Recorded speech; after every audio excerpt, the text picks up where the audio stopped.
morning students, welcome back to our next class.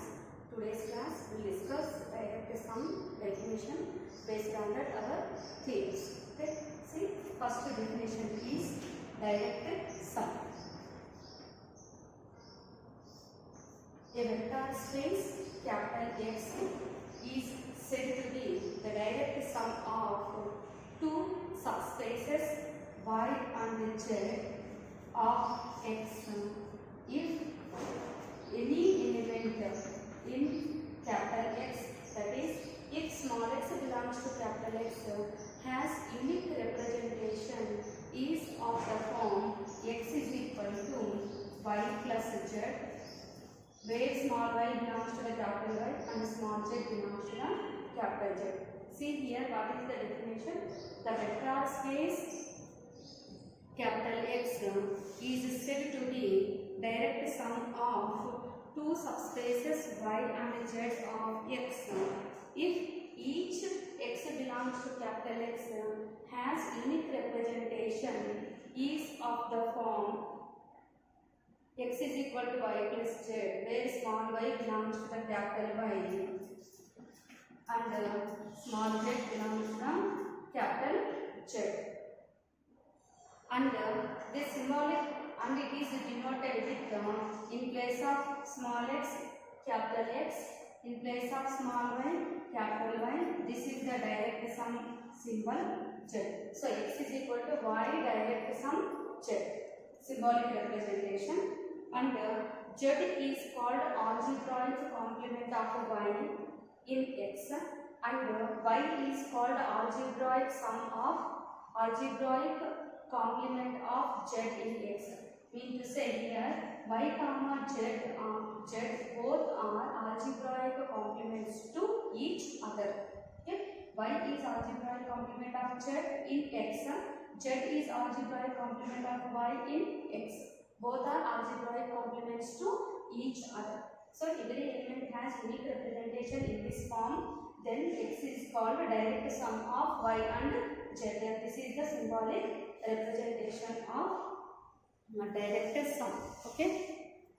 So in this topic also you have to copy the notes from the video. Right now, see the definition.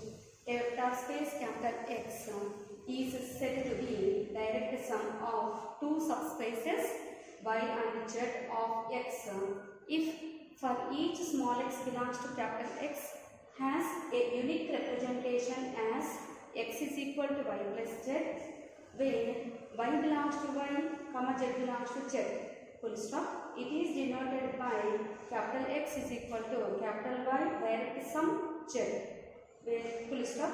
Z is called algebraic complement of y and y is called algebraic complement of z in X. Mean to say here y and z are both algebraic complements to each other. Now, based on this, I would like to explain one important theorem for long answer. Either direct question for 12 marks, maybe chances for 6 marks. Okay. See the theorem of let y be any closed subspace of a Hilbert space H. Then we have to show that H is equal to y direct sum z, where z is equal to y orthogonal complement. See the proof. Here we are writing the given conditions. H is a Hilbert space and y is closed subspace of H. See the proof. Let H be a Hilbert space and y is closed subspace of H, and y is closed subspace of H. Now here we are applying some known theorems to get our next line. What is that known theorem? Every closed subspace of H is complete. So here we are writing, we know that a closed subspace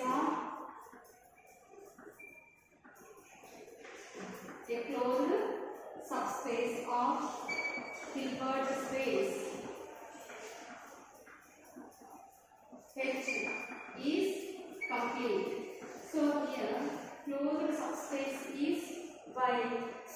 y is complete. So therefore y is complete. This is our next line. Okay. By applying the known theorem, we are getting our next lines. Therefore y is complete. Again, by applying the known theorem, y is convex also. Okay. See our next line. As y is convex, also y is convex. Now y is convex and complete. Then by applying the known theorem, what is that known theorem? Minimizing vector theorem. Then for every x belongs to H, there exists a unique small y belongs to capital Y, such that delta is equal to norm x minus y. Here we are applying the minimizing vector theorem.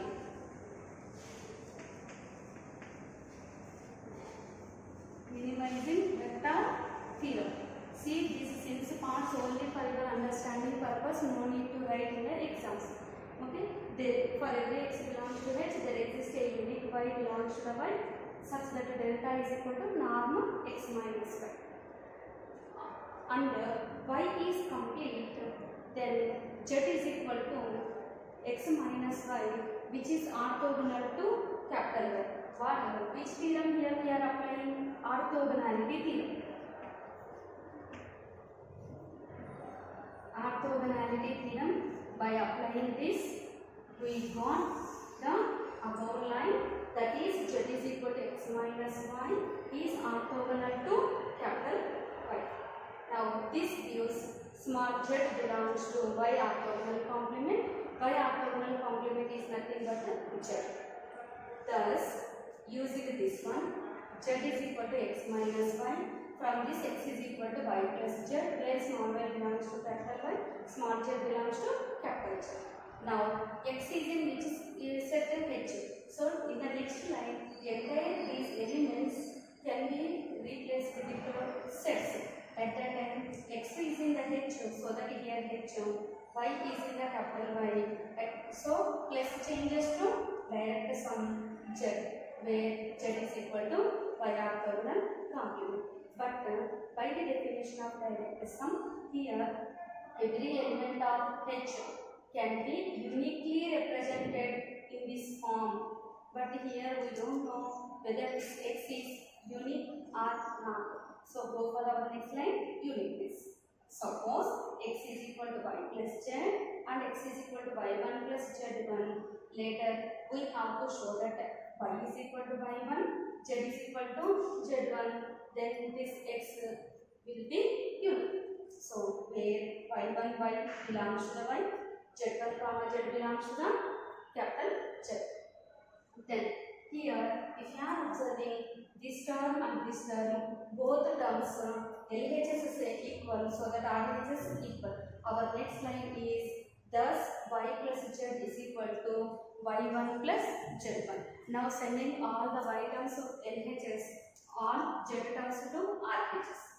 Now since y is the subspace and y minus y1 belongs to the capital Y, implies this entire thing is equal to z terms. So z1 minus z is also belongs to y, and z minus z, z1 minus z belongs to the capital Z. Capital Z is equal to y orthogonal complement. Now if you are observing y minus y1 belongs to the y, now from here we have to write one more thing. Here we can include that implies y1 y minus y1 belongs to y orthogonal complement. Okay, y minus y1 belongs to y orthogonal complement. So here y minus y1 belongs to y minus y1 belongs to y orthogonal complement. Mean to say y minus y1 belongs to y intersection y orthogonal complement. As the node points, y intersection y orthogonal complement is greater than 0. Mean to say whatever the elements in this set, all the elements equal to 0. So In this element is y minus y1, so that y minus y1 is equal to 0, then y is equal to y1. Here y is equal to y1, then z minus z1 is equal to 0, then what we will get? Z is equal to z. So y is equal to y1, z is equal to z1, mean to say x is unique. So hence every x belongs to H and has a unique representation of the form x is equal to y plus z, where y belongs to the y and z belongs to the capital Z, that is equal to y orthogonal complement. A very important theorem for 6 marks. See what this sense part are no need to write in the exams, that box part only for your understanding purpose.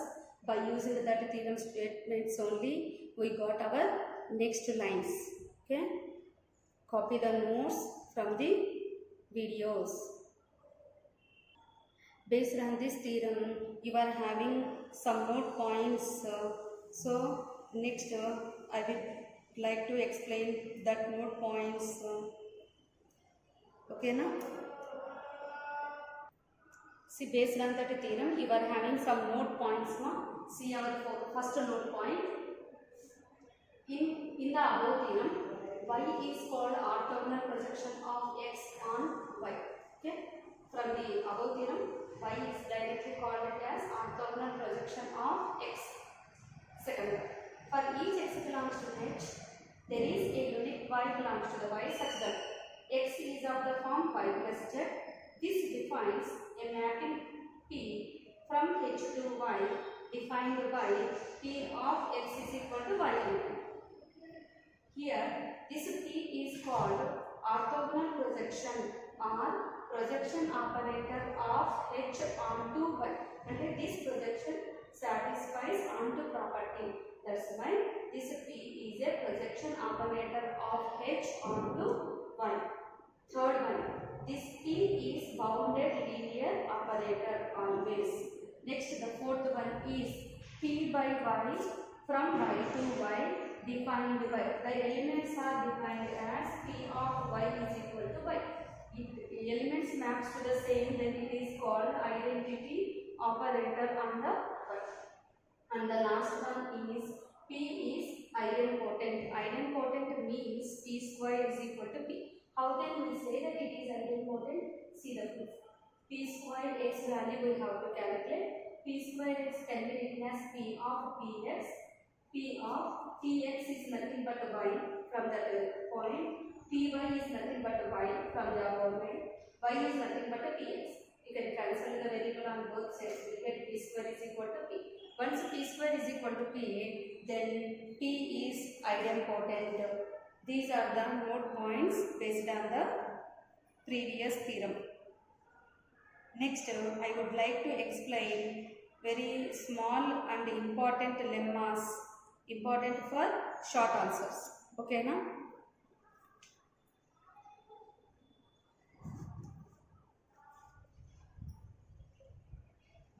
See our next lemma, very important for short answer. The null space N of P.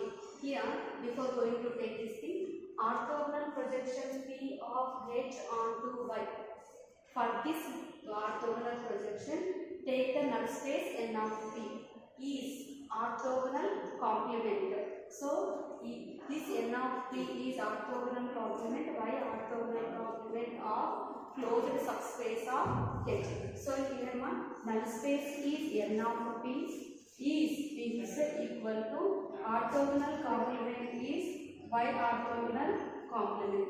So here we have to show that N of P is equal to y orthogonal complement. For this purpose, see the proof. Let y is closed subspace of H. Okay, we already know this thing. Then by the direct sum theorem statement, we got H is equal to y direct sum Z, where Z is equal to y orthogonal complement.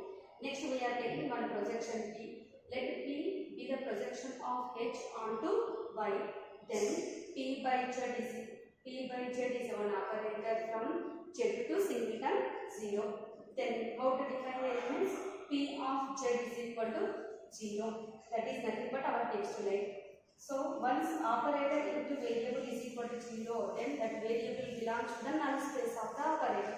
So here z belongs to n of p. Now see our next lines. Z is equal to y orthogonal complement. Y orthogonal complement and this z is subspace of n of p. Next we are taking one element in the n of p. Let x be any element in the n of p. According to the definition of null space, it can be written as px is equal to 0. Then px is nothing but y. So y is equal to 0. Now we already know that z is equal to y. X is equal to y plus z. Therefore x is equal to y value is 0 plus z. So x is equal to z. We know that small z belongs to the capital Z. So that x belongs to the z. Now, so x is in the null space. Now x is in the z. Mean to say n of p is subset of z. Z is equal to y orthogonal complement. So now here y orthogonal complement is subspace of n of p. N of p is subspace of y orthogonal complement. From these two, hence n of p is equal to y orthogonal complement. A very very important lemma. Next lemma: if y is closed subspace of H,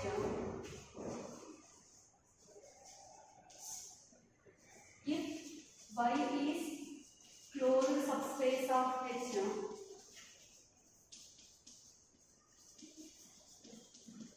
then show that y is equal to y double orthogonal complement. So here let small x belongs to the y and y orthogonal complement be the orthogonal complement of y.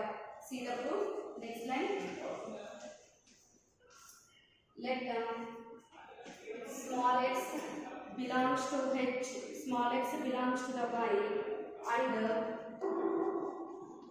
y orthogonal complement is orthogonal complement of y. See, let x belongs to the y and y orthogonal complement is orthogonal complement of y. Next line, we know that from the note points after the definition of orthogonal complements, y is subset of y double orthogonal complement directly. Next, to show the condition reverse, y double orthogonal complement is subset of y.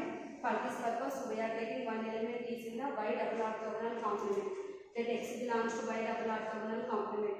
Since y double orthogonal complement is subset of h, so it is having the element x, so that x belongs to h. Now here we are applying the direct sum theorem. By direct sum theorem, x is equal to y plus z, where y belongs to capital Y. Capital Y is subset of y double orthogonal complement from equation 1. Z is always belongs to capital Z. Capital Z is equal to y orthogonal complement. Now x comma y both are is in the y double orthogonal complement. Then x minus y is also belongs to. X minus y is nothing but from here z belongs to y double orthogonal complement. So but z belongs to from here y orthogonal complement, meaning is z is orthogonal to capital Y. Z is orthogonal to capital Y. So z is belongs to y orthogonal complement, double complement and single complement. Intersection is nothing but a 0. So that z is equal to 0 mean to say x is z mean to say z0 mean to say x is equal to y. So that x belongs to capital Y. Capital Y is in the y double orthogonal complement, which is subset of y. Now from 1 and 2 both are equal. Very very important theorem for short answer 4 marks. Very very important lemma. So from the previous theorem lemma, from this lemma you will get any one in the main exams. Next lemma. Let capital M be any non-empty subset of Hilbert space H. Next lemma. Let capital M be any non-empty subset of Hilbert space H.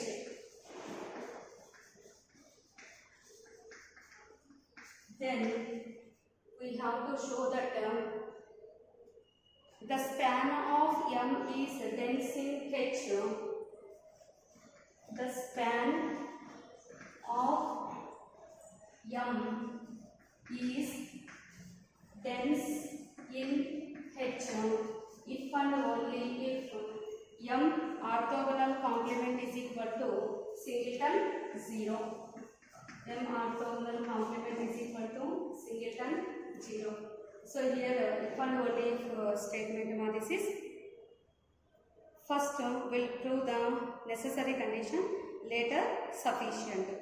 So here I'll first write the given conditions in the proof. Proof. Let capital M be any non-empty subset of Hilbert space H. Okay. Next, necessary condition first.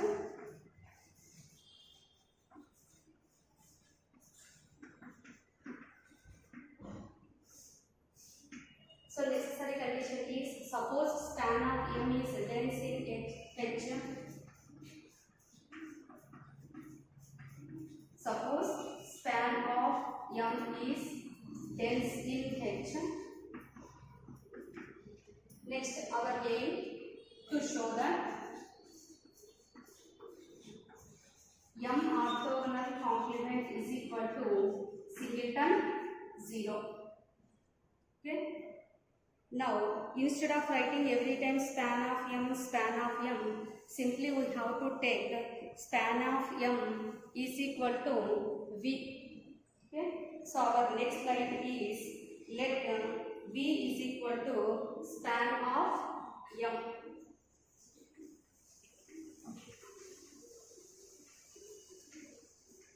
Okay. Next line. Then, what is the condition? Span of M is dense in H. Dense means to say its closure is equal to H. Its closure means to say V bar. So, V bar is equal to H. That is our next line. Now, we are taking one element in the M orthogonal complement. Let X belongs to M orthogonal complement, which is subset of H. Now that implies X belongs to H means to say V bar. So X belongs to V bar. Now here we are applying one known theorem from the unit 1. Then there exists a sequence Xn in the V. Then there exists a sequence Xn in V such that Xn tends to X. Such that Xn tends to X. By applying that theorem, we will get this thing. Next line, we have X belongs to, next line, we have X belongs to M orthogonal complement under M orthogonal complement is orthogonal to V. M orthogonal complement is orthogonal to V.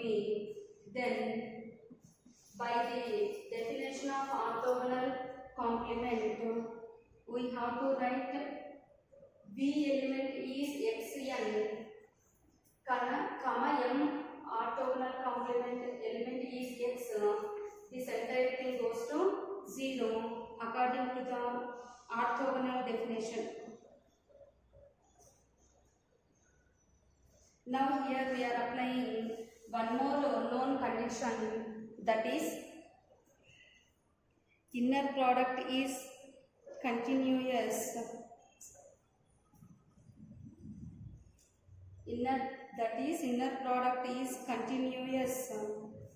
So that here we have to write directly inner product of xn comma x tends to inner product of x comma x. So by the continuity of inner product, inner product of xn comma x tends to x comma x. Therefore, first take it as a 0. Inner product of xn comma x is equal to 0. So applying the limit on both sides. Next, it can be written as limit of xn comma x. Limit of xn value is already there, x. So that x comma x is equal to 0. Inner product of x comma x is formula norm x squared. Norm x is equal to 0, x is equal to 0. So here x is equal to 0, x is in the m orthogonal complement. Mean to say m orthogonal complement is equal to 0. This is our required necessary condition.